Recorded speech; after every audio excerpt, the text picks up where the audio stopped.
Welcome to episode 15 of the PTBOCanada Live, which is our podcast that we've been doing, and this is our 15th episode. So a very, very special episode today because Riley's has sponsored us to be here at Riverview Park and Zoo, the Peterborough Zoo, the free zoo, the best zoo in all of Ontario, maybe even Canada or the world. I absolutely love the zoo, and we have a big crowd with us today, don't we, Neil? Yeah, huge. Can we hear you all here? Some noise?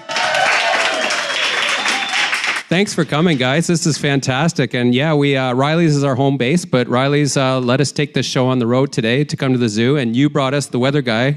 Gorgeous weather. So thank you, Mike. It was kind of a mixed bag today because if anyone knows, it's the Easter Seals Telethon.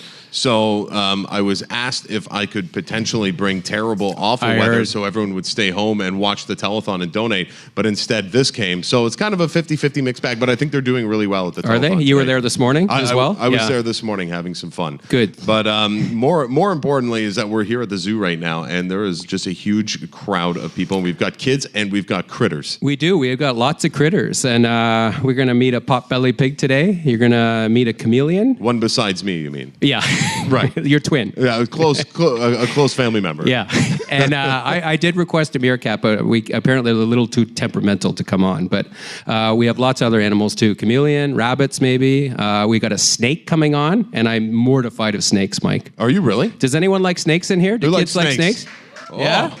Look at all the snake lovers. Yeah, I've always had nightmares about snakes and spiders. I like everything else in an animal, about the zoos and animals, but other than that, what about you? What's your greatest fear with Not with animals, it would have to be like a grizzly bear in the wrong situation. Yeah, right? Like what's the right situation? The right situation is when the grizzly bear is focused on something else and is far away and doesn't know I'm in its presence. Yeah. The wrong situation is any other situation, I right. think. Now, you're an outdoors guy, so if you ever see a bear in the wild, what do you do? Because they tell you to play dead. And I'm just like, I'm running. No. Never play dead. And so that's not true? That's not true unless, of course, I think if it's in the midst of an attack, if you're being attacked, you might want to play dead. Right. I don't know. Because at that point, you have no choice. But I've run into a few black bears in my time.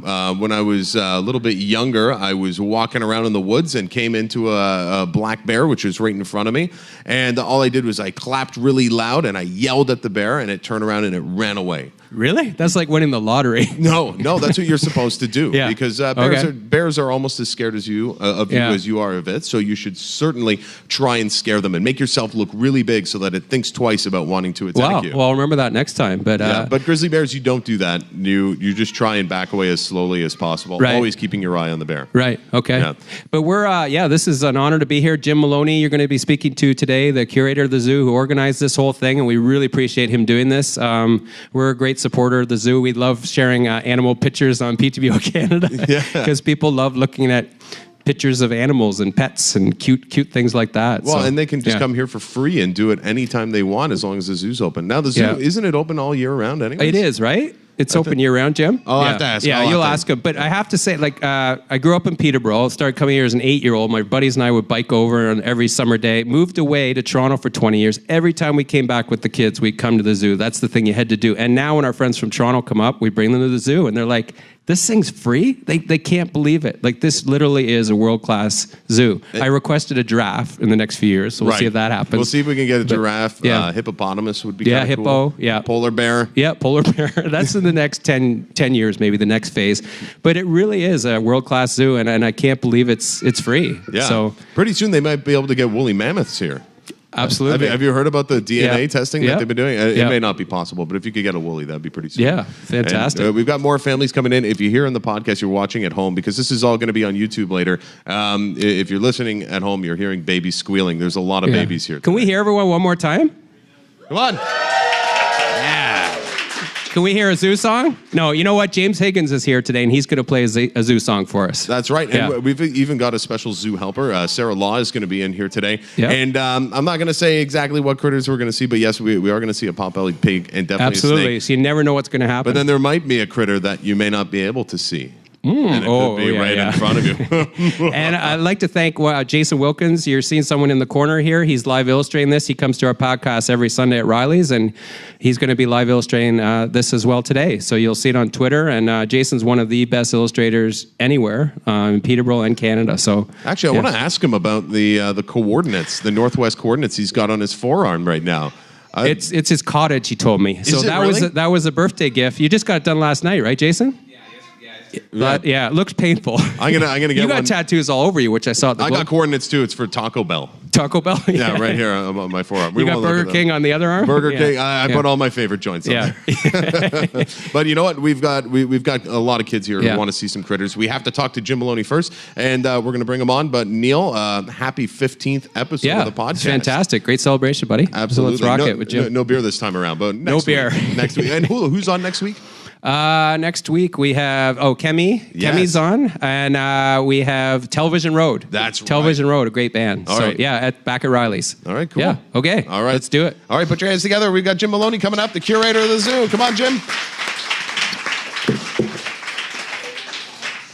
PTBO Canada Live is shot in front of a live audience every single Sunday at 3 p.m. at Riley's in downtown Peterborough on George Street. The great thing about Riley's is that my baby went there after having a pretty tough day and tried to sit down at the bar and have 2 fingers of scotch. Well, Riley's understands that you can't serve to minors, so my baby was turned away. But another great thing about Riley's is every time when you come down to watch the podcast live every Sunday at 3 p.m., they've got cheap beers on. If there's a football game going, then they're going to have cheap wings as well as cheap nachos. It's a great ambiance with a great staff and a bunch of great people and a great owner named Jim. He told the Sebastian Bach story in episode 2. You should check that out as well.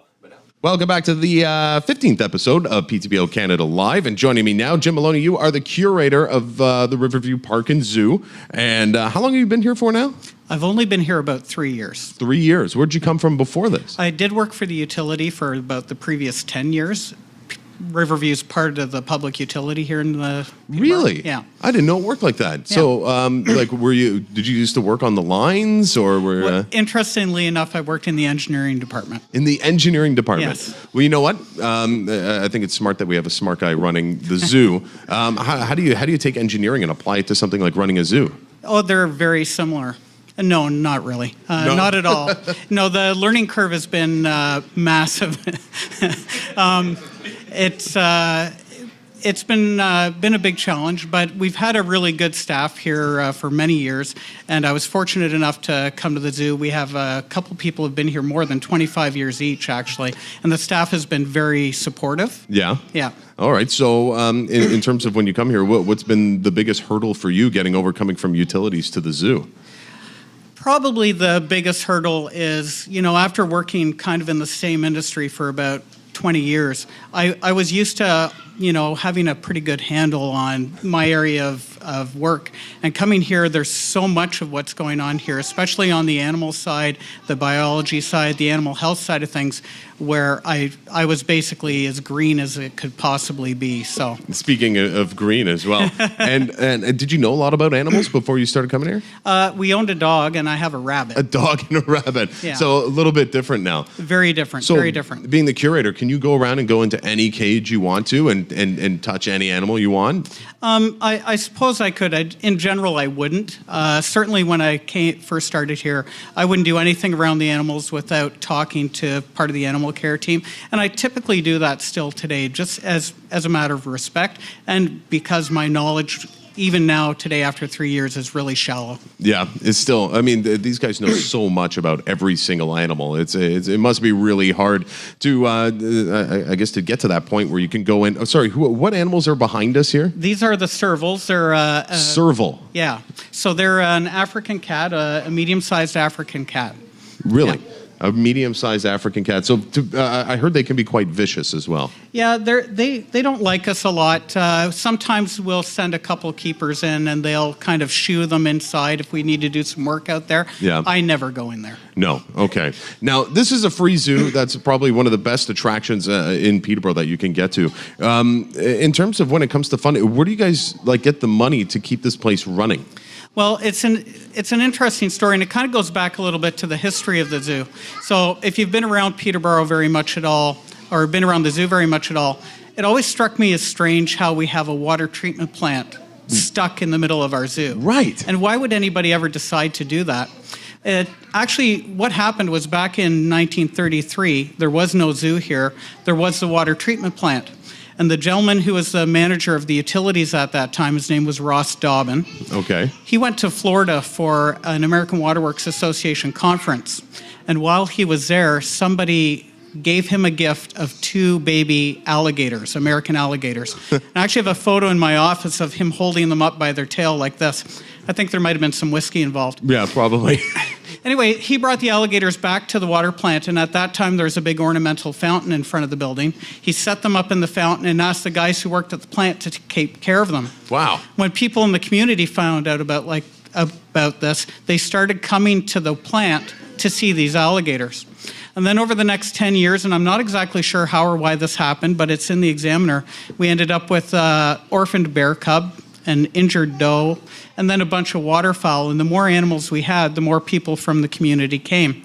Really? And then in 1965, people from the plant were starting to spend a significant amount of their time taking care of the animals. In 1965, they made it official and formed Riverview Park and Zoo as a department of Peterborough Utilities Commission, and they're actually allowed to use a portion of the water revenue for the utility to operate the park and zoo. No and that's way. why the community has a free admission park and zoo. So it's like an accidental zoo. Absolutely by accident. That's insane. And then over the years, so much work has gone into it. And it's not just about the animals here. There's a splash pad too, right? Yep. We've got the splash pad. We've got large picnic areas. We've got the Frisbee disc golf course, which is really popular now. Yep. And of course, our venerable miniature train ride, which is always popular. As an engineer, you must love the train. Honestly, the only reason I took the job is so I could say I had the biggest train set in Peterborough. Do you ever come here at off hours and bring some friends by and ride the train? Last summer I was really excited because I did actually drive the train myself last summer. So that was. Is it? Well, how does it? What's it powered by? It's actually the train. Believe it or not, we bought it in 1974 and it was used. Really? And it's powered by a 1950s Willys Jeep engine, an old flathead 4-cylinder Willys Jeep engine. Really? Yeah. So we're really fortunate. The city public works garage maintains it for us, and they do just a fantastic job. Okay. Well, as a zoo curator, what is I guess right now, what are some of the bigger things that you guys have to deal with in terms of not necessarily the negative side of things, just some of the hurdles that the zoo is facing in the future? Well, some of the challenges we face on a regular basis are regulatory changes. So like every industry, we have higher and higher requirements and benchmarks we have to meet on an ongoing basis. Last year, we were successful in getting reaccredited with CAZA. CAZA is the Canadian Association of Zoos and Aquariums. And so that's a big deal for us as an accredited zoo. It says something about the kind of operation we run, but it also means we get to deal with other zoos around the world. Yeah. If we don't have that accreditation, it's really difficult. Well, you guys took some animals in from Calgary, right, when they had the big flood? That's correct. We ended up with the 2 sloths, Porsche and Ferrari. And that's one of the... And we're never giving them back, right? Well, technically they're on loan, but I don't expect we'll ever have to send them anywhere. They're pretty old at this point, and Calgary hasn't expressed any interest in bringing them back. But, cool. Yeah, so... Has anyone here seen the sloth today? Anyone see a sloth? Besides the one you're looking at, who's talking to you? No? Okay. And then in terms of positive things, is there anything new coming up for the zoo? Well, we're really excited about this facility. This is a brand new facility for us, and you may have noticed when you came in the front, there's kind of an empty room. That's going to be our guest services area for providing guest services, maps, information, schedules. It's also going to be a small gift shop for us. And this room is our multi-purpose classroom. We provide formal education sessions in here. And these big windows along this side, these are all going to be animal exhibits. Oh. And you're sitting right where we hope to, in about 3 months, have a pair of crocodiles. Actually. A pair of crocodiles? Yes. In a couple of months? Yes. Really? So you guys have to come back because we could possibly have a couple of crocodiles right here.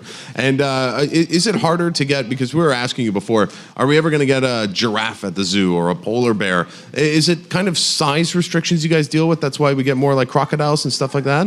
Yeah, so we basically balanced between a couple of different kinds of animals. We either get smaller animals where it's easier to take care of them in the wintertime in a more limited area, or we get larger animals that can survive in our climate comfortably.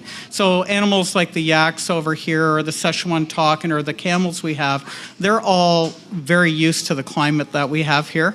A big animal like an elephant or a giraffe that needs warmth all year round, we'd have to have a massive like airplane hangar to keep them in the wintertime. Oh, okay. Yeah.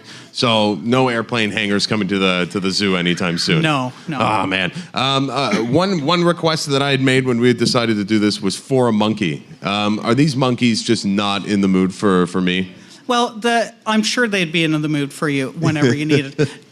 One of the things that a lot of people don't understand when they come to our zoo is our animals, they're not socialized or trained. Most of them are basically as wild as we can permit them to be. Right. So the squirrel monkeys, when we have to do their medical care and that kind of stuff, we actually have to sedate them. Right. They won't come and sit in our arms or anything like that. They'd probably chew your hand up pretty good if you tried to do that. So if I just went into a monkey cage right now, I could expect to have poo flung at me and like have monkeys hanging off of me and biting me? No, they'll actually come and eat out of our hands, but they won't let you grab them. They won't come on you. They'll come up and reach and grab it and then dash away. So I have this thought in my head that every monkey is fine with wearing a diaper and will just sit on your shoulder and hang on and just be super friends with you. It's wrong. Ours haven't been to IKEA anytime recently. Not anytime recently. How did you guys not end up with the IKEA monkey is what I was wondering. Yeah, I'm not exactly sure what happened there. I'm not familiar with the backstory as to how they decided where that animal was going to go. But it is very frequent for CAZA institutions to be approached when things like that happen. Yeah. Yeah. When it comes to donations to the zoo, where does it go? I saw a donations box out front. Where do donations to the zoo go to? Donations are a really important part because we're really fortunate in that we get that base funding from the utility, which allow us to have that free admission. But big expenses like this building or the splash pad or the otter exhibit, we really can only do those through donations. So every donation that we collect goes into something we call the Capital Reserve Fund. Mm-hmm. And then once every 5 or 6 years, that builds up to a point where we can make a major improvement like this building. And I guess my other question, it goes back to funding. With this being part of Peterborough Utilities, every time I pay my utility bill at home, a little bit of that is going to the zoo, right? Just the water part of your bill. Just the water part of the bill. Yeah. So every time you guys pay for water at home, just remember that if you want to feel like you're getting something back for your water, just come down to the zoo, and that's going to make you feel better, right? Absolutely. I think it's fantastic. And Jim, I want to thank you for coming on the podcast and for really setting all of this up for us today and allowing all these people to come down. But you know what? We have a lot of kids here, and who wants to see critters? Make some noise. Yeah. The Critters win. Jim, thank you so much for joining us. Thank and we'll see you again shortly. And we are going to be coming back with our favorite critter handler. That's Sarah Law in just a second.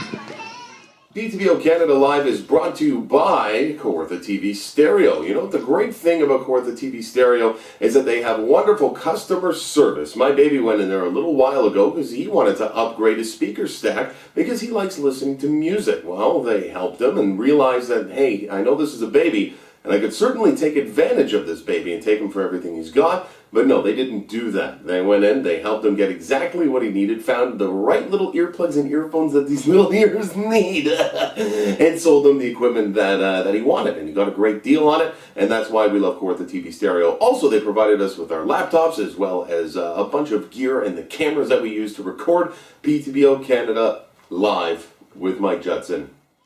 All right, guys, welcome back to episode 15 of the PTBO Canada Live podcast. Joining me now, Sarah Law, and thank you so much for being here. No, thank you for having me. All right, what is your official title here at the zoo? I'm the animal care technician, so it actually was added, Steve N. Okay, our pig is running away on us.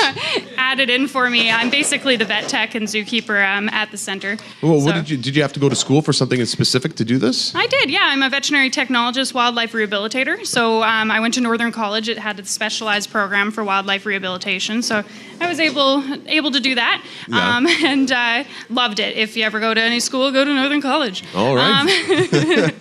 And what drew you to want to work with animals like young Stephen here? I knew it from a very young age. When I was really itty bitty, I always knew I loved animals. But this is going to sound weird, but I've actually enjoyed the cleaning aspect more so than anything. Really? But I think it's because I understand that when you are able to do something as nice as clean your bedroom for your parents or clean a room for one of the animals, it's actually it's nice because they can't do it for themselves sometimes. So it's a good thing for an animal to be able to clean their habitat. So it's always made me feel really good to go in there and make it nice and tidy for them. Very, very cool. Now, a lot of people, and I wanted to ask you because you work here every single day. A lot of people say, like, I don't like zoos because all the animals are in cages and it's like an animal jail. But that's not true because you, as you mentioned, you do rehabilitation, right? Yeah, well, we do a lot of different aspects to our zoo, and a lot of it is rehabilitation. We would never ever just have an animal in an enclosure. We are constantly trying to challenge them and give them tons of fun things to do.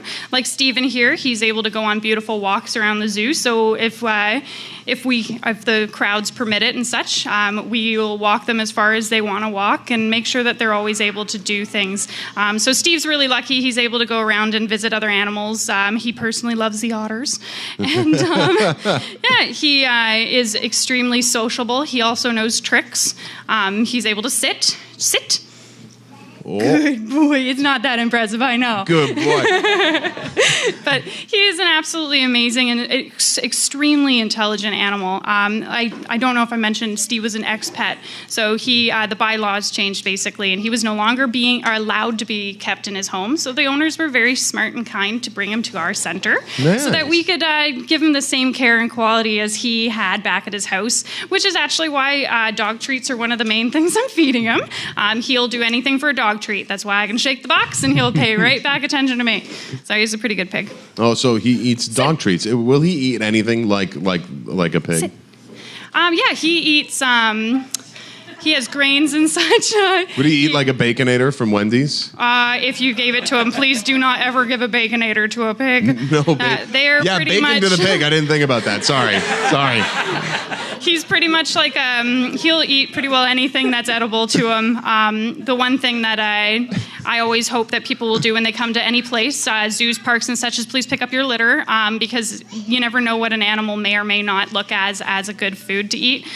So you want to make sure that your litter does go to the proper spots, garbages and such. That way we can keep them nice and safe. And then always leave the feeding to the zookeeper because they're on diet sometimes. Oh, I wanted to ask, am I allowed to feed Stephen a cookie?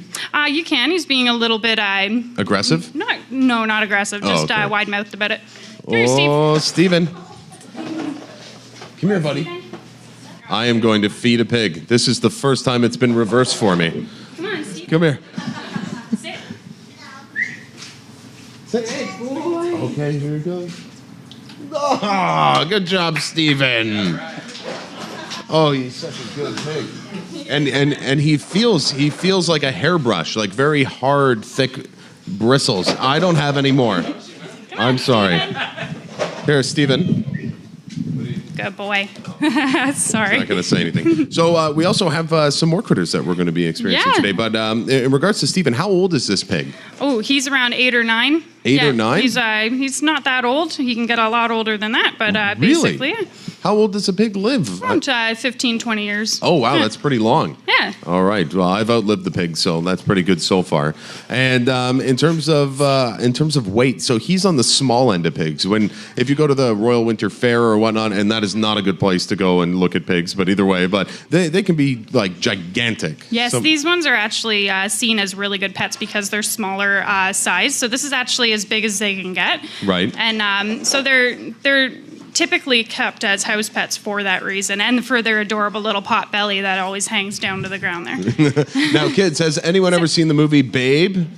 Remember Babe, Pig in the City? Yes, a couple of people have seen it. That's how these start out, like cute little cuddly piggies, right? Like piglets. And then they turn into these big hairy beasts. Yeah, you always got to be aware of what an animal will be before you get them. Right. So as someone who's working at the zoo, do you have a favorite animal here?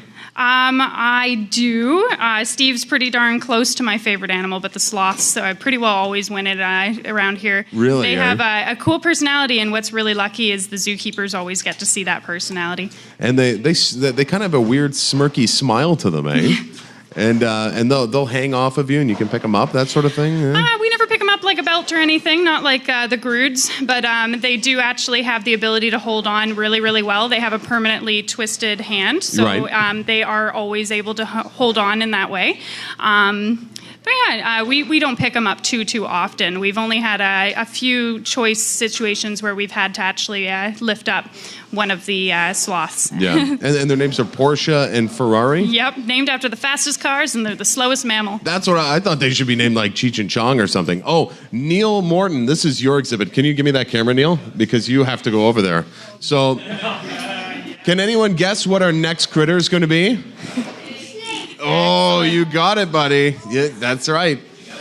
Now, I just want to mention that I am very respectful of anybody who might have fears, so I won't go near anybody, okay? So don't worry, he'll stick with me, and only victim is going to be Neil. Neil is terrified of snakes, but he's going to try and overcome his fear today, right, Neil? Yeah, I'm going to try, Mike. We'll see what happens here. See my whole life flash before my eyes. Oh. Hey, dude. Wow. Neil, have you ever held a snake? No, it's not going to happen. Is it? Do you want? You can give him a pat. Just give him a pat. Yeah. Hey, dude. So this is known as a royal or a ball python, and they're named really, really famously royal because some people in the native country would actually wear them as a necklace.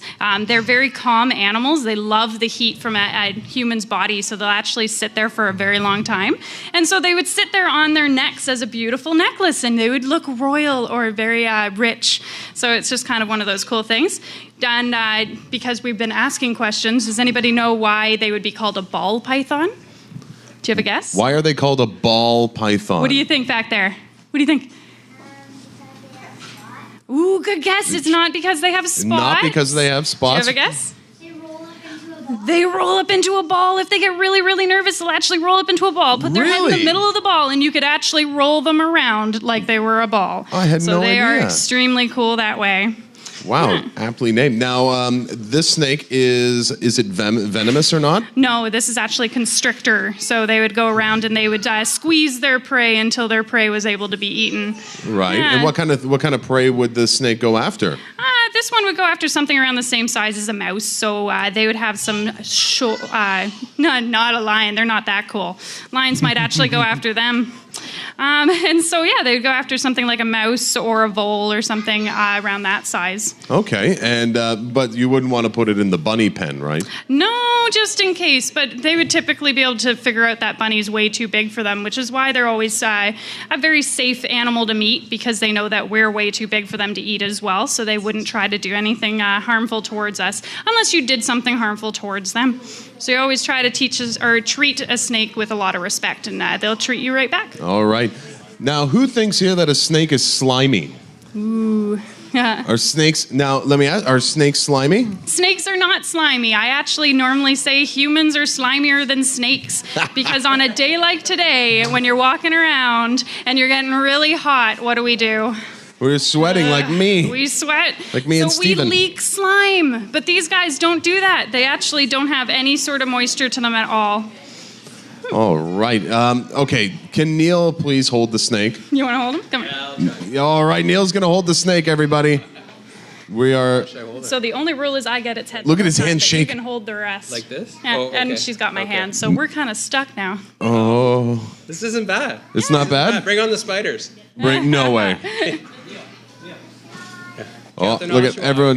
He's just going to go to Oshawa. Okay. Hey, he's undercover, but that's Captain Oshawa right there, and you're going to see him. Oh, he's in Peterborough. Well, it's not bad. You know what? I've overcome my fear today, and you guys can too. Neil has overcome his fear, and he is holding a ball python. Congratulations, Neil. Thank you.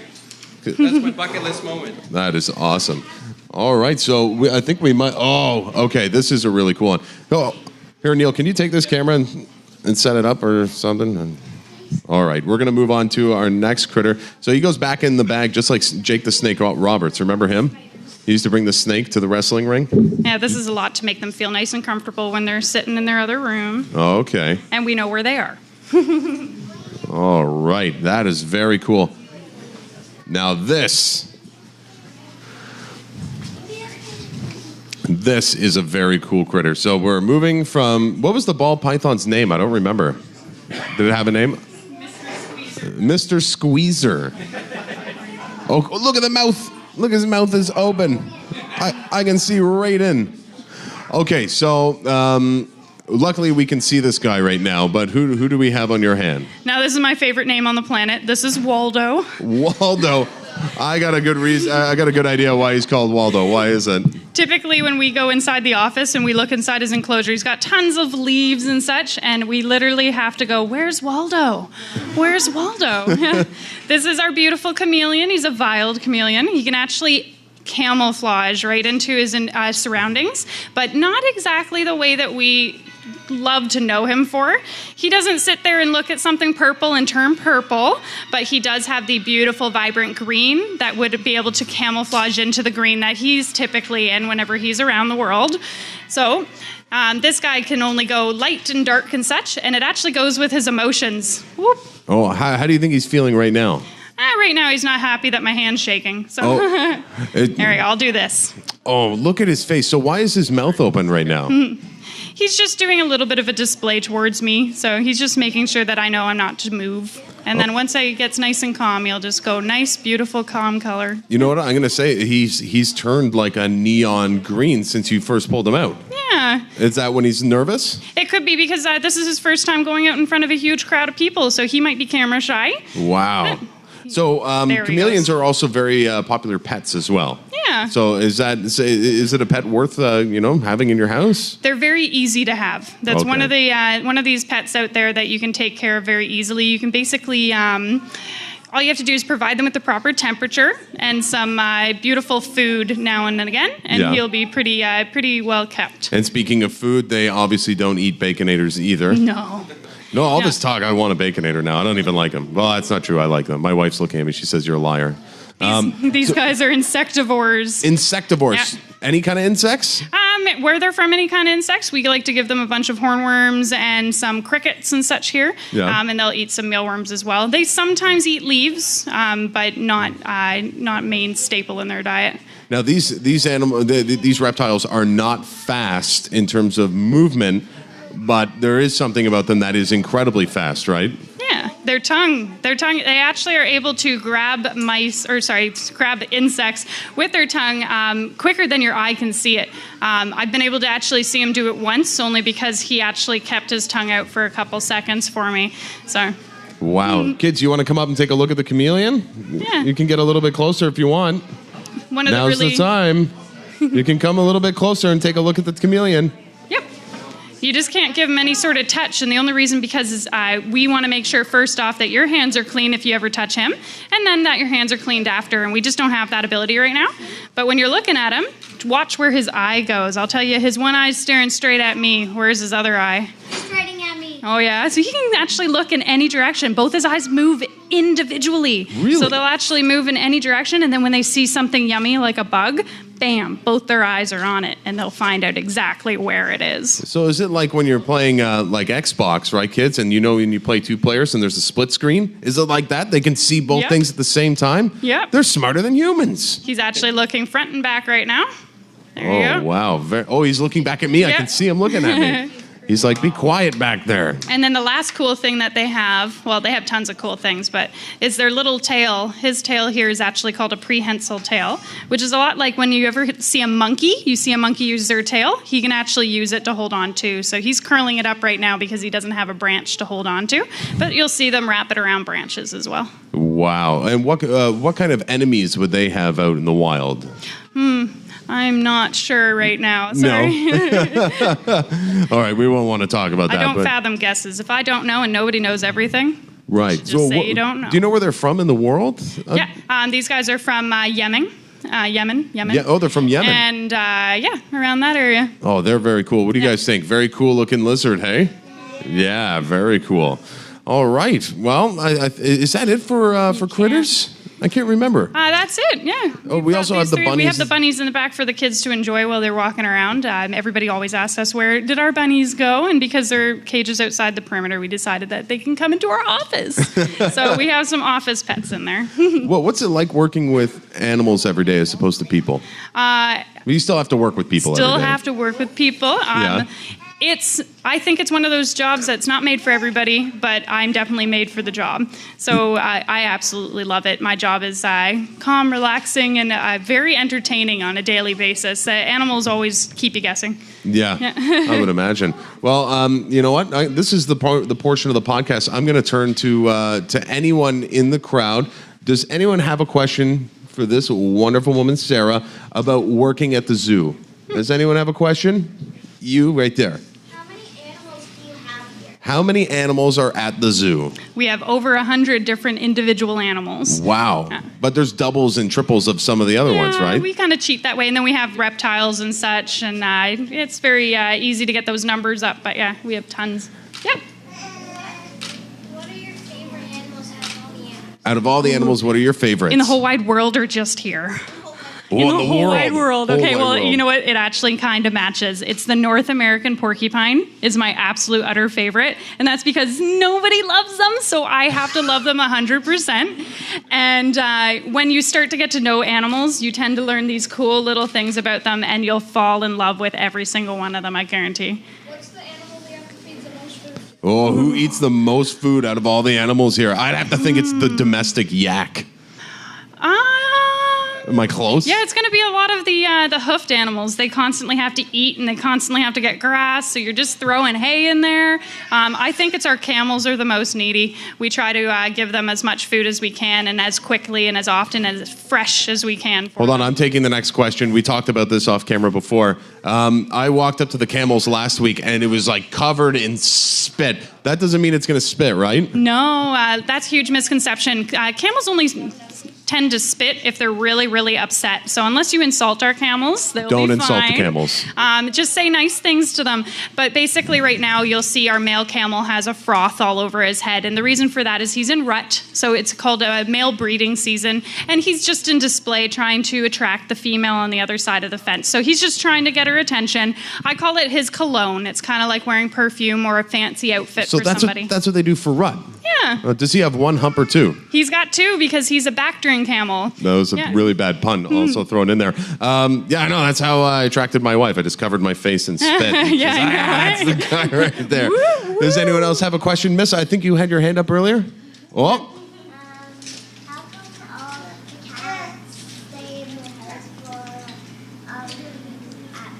How come all the cats stay in their house at the zoo? They have their own little enclosures. Why do they do that? Yeah, well, most of the cats that we have, or most cats in general, are nocturnal. So it's really bright outside. But you'll actually see our servals running around quite often outside. They're an African cat, and they love, love, love the sun, and they love to actually frolic, specifically them. And Montana, our bobcat, she is there. You just have to look really, really hard. But she's almost always on a platform in the middle, so you can actually see her. You, sir? How come you don't have any tigers? Oh, no tigers. Why not, hey? Now, when you're housing animals like that, you want to make sure you have specific needs for those animals actually met. So we don't technically have anything to the size for a tiger. Tigers are the largest species of cat, so we would like to try to get a nice enclosure and a nice environment suited for them. Hey, you can use my backyard if I want. I got a big backyard. I think it'd be good for a tiger. And you, Miss? What's the oldest animal you have? What's the oldest animal that you have? Got to go through my age ranges in my head here. Or the ones? No tortoises here. We do have some tortoises here, but they're pretty young. Oh, okay. Jim, can you help me out on who's the oldest? I know that I think we have a lot of old animals here. We have some old. We had an old goat. An old goat. She was around 15. Squirrel monkeys. Squirrel monkeys. Some of them are up in the 20s. Oh, wow. 20-year-old squirrel monkey. Yeah. Okay. We have a scarlet ibis as well. What is that? Who's actually 25. So that orange bird or the pink bird that you see in with the two blackbirds in the lemur exhibit is 25 years old. Oh, wow. And that's a guess because the age range wasn't known from its previous owner. Yeah. All right, your arm's going to fall off. Why don't we have any bears? Again, it's a lot to do with like what we can provide them. A bear would need a huge enclosure and a huge amount of enrichment as well. Not that I'm saying we wouldn't be able to give it to him, but I just can't think of a space that we could put him that he would be happy. So we want to make sure that we keep the animals that are going to love where they come and when they come here. All right, sir. The youngest animal. We have a turtle that was just hatched, and it's one of these beautiful endangered turtles. He's so endangered. I think there was less than 16 known to be born or hatched in captivity, and we managed to actually hatch one. So he's only a couple of months old. So, Sarah, do you do this a lot in terms of interacting with the people who come to the zoo and showing them animals and giving them the up and close? I try to do as much as I possibly can. I'll always answer a question, even if you see me running around like I'm really, really busy. I'll try to stop and give you your answer as quickly and as good as I can. But yeah, we're pretty friendly here. Like I said, even if you see that we look like we're a little busy, we're always willing to answer your questions because if you have a question, it needs answering. Now, are my dreams of meeting a monkey like should I not get my hopes up? One day. It doesn't even have to be on a podcast. No one has to know about it. Just me in a monkey cage. No comment. No comment. That's a possibility, kids.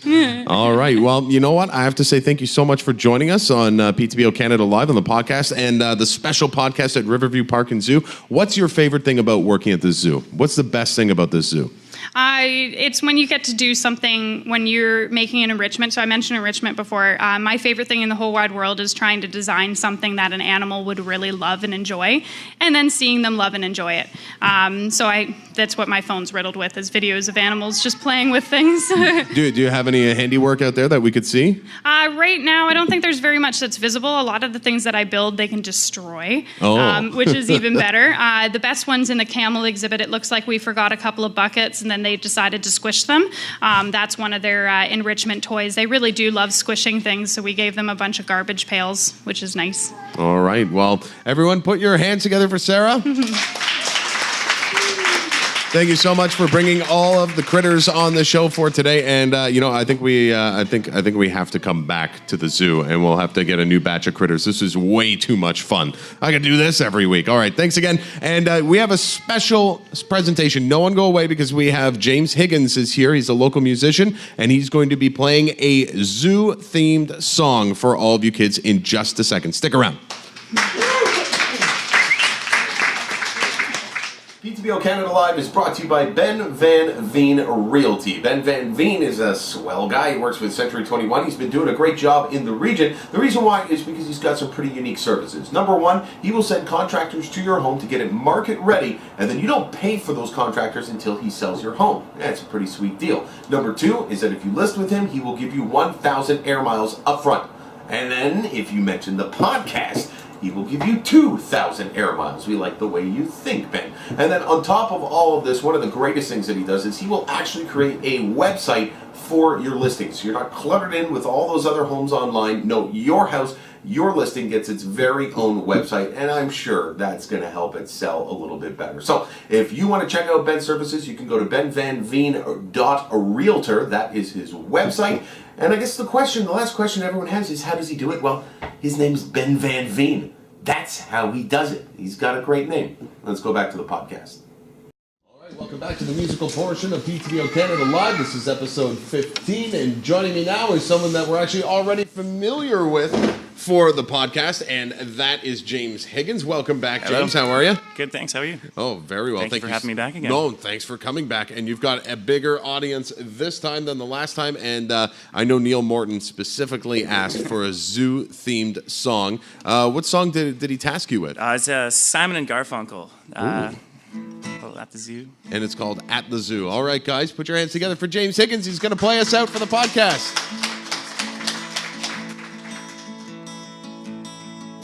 Someone told me it's all happening at the zoo. Screw that one up. We're in a song 24 hours. ago. He learned it 24 hours ago. Still learning. Someone told me it was happening at the zoo. I do believe him.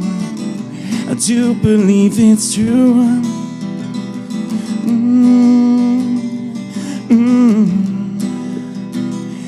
Oh, oh, It's a light and tumble journey from the east side to the park. Just a fine and fancy ramble to the zoo. You can take the crosstown bus if it's raining or it's cold. The animals will love it if you do.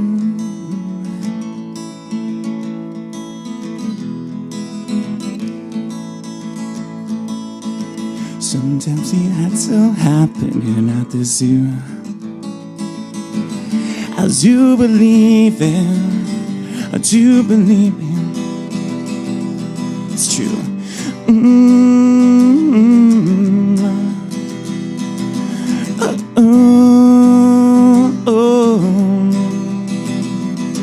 Well, monkeys stand for honesty, giraffes so insincere.